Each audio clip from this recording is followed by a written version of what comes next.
My question more isn't about what your answer is to me, and I just want to understand, I just want to really listen to you kind of ramble about it, but goal setting specifically. Well, here's the thing. As life comes to you, or in some cases it feels like when life comes at you, you have this natural synthesizing of it, which causes you to launch a rocket of desire. And in essence, at the very elementary understanding, that is setting a goal. In other words, I prefer that to this. So step one is all about that. And of course, the goal or the preference that you have established is becoming more, even beyond your comprehension, because it's very difficult in this goal setting, even in whatever evolved way of goal setting that anyone might mean.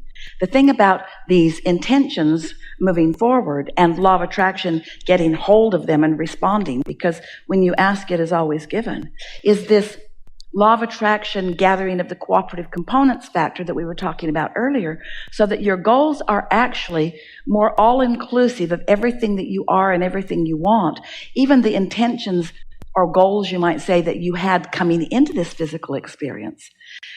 The becoming of this vortex of creation, it includes so much that none of you, if we pressed you to try to describe what's in there, actually could.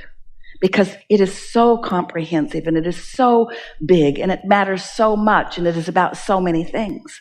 So what we are encouraging is, rather than goal setting in the traditional way that so many motivational speakers are talking about it, we want you to realize that you have already asked and that part's done. You've got enough in your vortex to keep you busy for 20 or 30 lifetimes.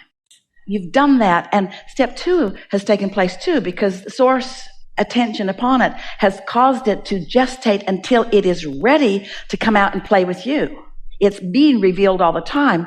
It's just ready for you to realize it. And so instead of goal setting, what we're talking about is receiving mode receiving. But what happens, now think about this. You're really going to like this. You've all got the sense, you have to have had it because we've said it 25 times already here today. So the stuff's in the vortex, it's gestating and it's ready for you. The only question is, are you in the receiving mode? Let's say you are. You meditated, or you were around somebody that was really feeling great, and doesn't matter, you're under the influence of something and you're tuned in, tapped in, turned on. So you are in the receiving mode. And then an idea occurs to you and you say, oh man, do I have a goal? But as it comes, suddenly you're wanting to write that down. But think how much happened before you began to receive it. If we can help you make the differentiation between step one and step three, then you'll understand goal setting in the way we mean it. Because really, you've been setting the goals, but your realization that you want it is usually when most people acknowledge that they've got a goal. A lot happened before then, and then bam, it's like the baby in the womb, not much to play with and not much to do about, really. It's all sort of taking care of itself, but then it's born. Now you've got a goal. And so as that vibration turns to the thought and you have these impulses about what you want, that is so delicious. But where it goes screwy with people is that as the desire comes into their realization, they get too involved in how it's going to happen, when it's going to happen, where it's going to be, who's going to bring it. And they introduce a lot of questions to which they don't have answers, and then they lose their connection to it. Where if they wouldn't do that, then it would continue to be. In other words, when you want it, it is. You just got to let it be. And there's something about what most people do with goal setting that puts them more in the dissatisfaction mode than in the satisfaction mode. Because so often setting the goal causes them to measure where they are in relationship to the goal, which means they're looking on the void or the absence or the gap between. Where your inner being is never looking on the absence of the goal, your inner being is looking at the fullness of it and inspiring you to the activities that make it fuller and fuller and fuller and fuller and fuller.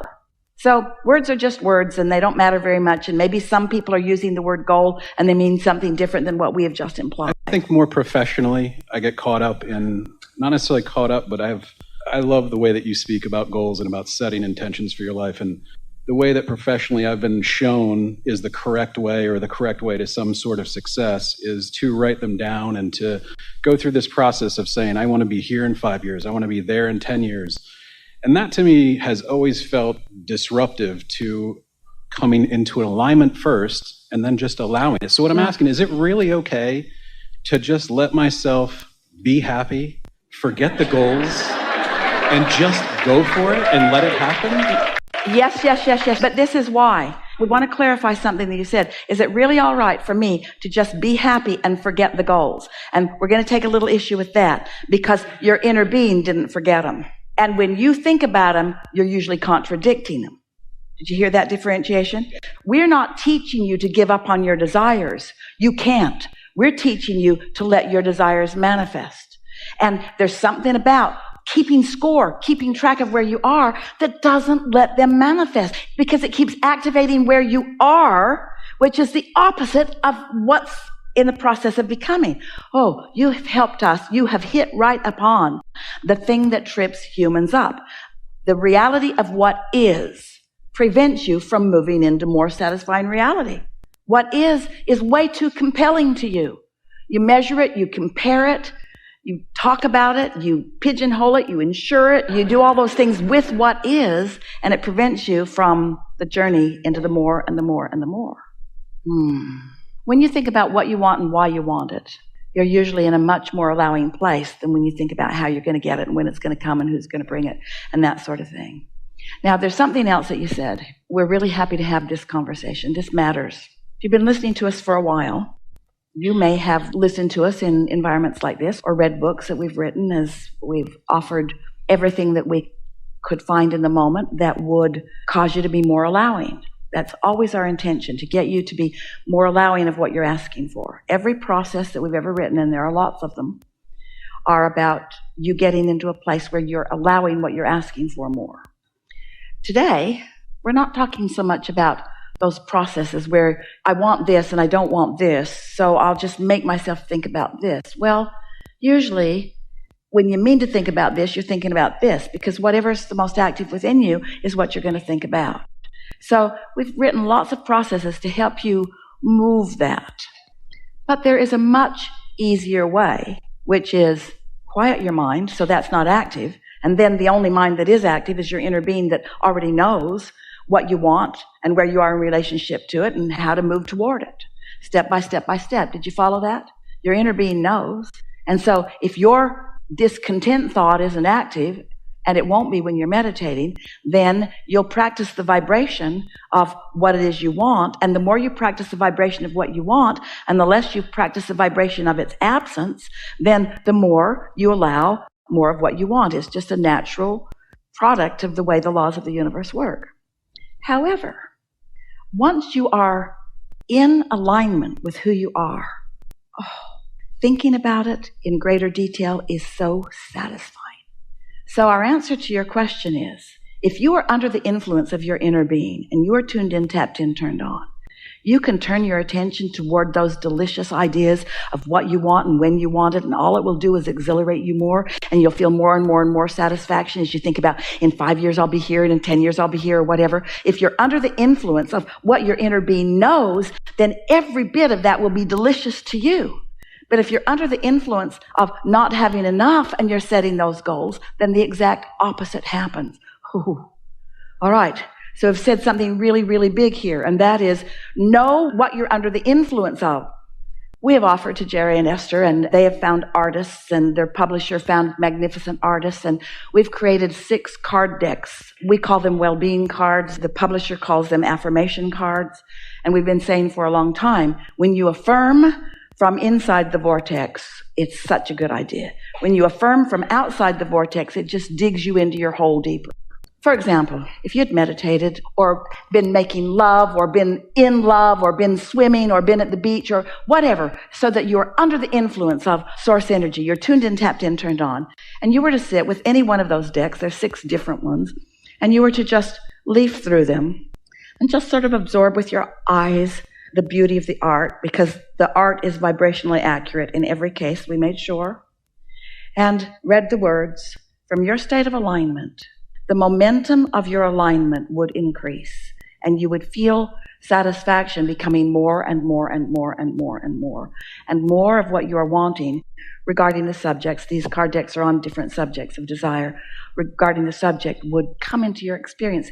But if you are feeling lackful about something and you decide you're going to use these cards, these vibrationally accurate, carefully created by source energy cards that are meant to take you from where you are to the heights of your satisfaction, if you sit with them in a needy place and look through them, they will annoy you.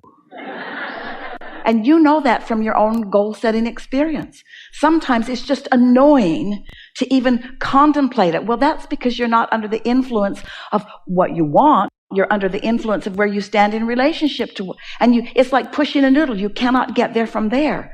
It's attraction, attraction, attraction, attraction. So doesn't that follow? If this is all about the law of attraction, that as I reach for satisfaction, then I attract more satisfaction. And as I attract more satisfaction, then I attract more satisfaction until I'm in the receiving mode where I have impulses about all things. Goal setting, you can't help it. Life makes you ask. It just does. And we're not ever asking you to give up on anything that you've asked. We're not asking you to let go of your goals. We're asking you to let go of your resistance to your goals. And in some cases, that means you can't think about that subject because you've practiced that subject so solidly that when that subject comes up, that's right where you go. But when you start asking yourself, little by little, is this a satisfying thought? Is this a satisfying thought? When you think about something that you've been goal setting about, and you think about how it will feel to be there, and the whole thought feels satisfying, you just relax into it and it feels so good. Makes you smile, even puts ripples on your skin a little bit, that feeling of enthusiasm. You know that what's happened is you've just joined your inner being's perspective about how you're doing. And the more of that you do, not only the better you feel, but the greater the momentum will be and the faster.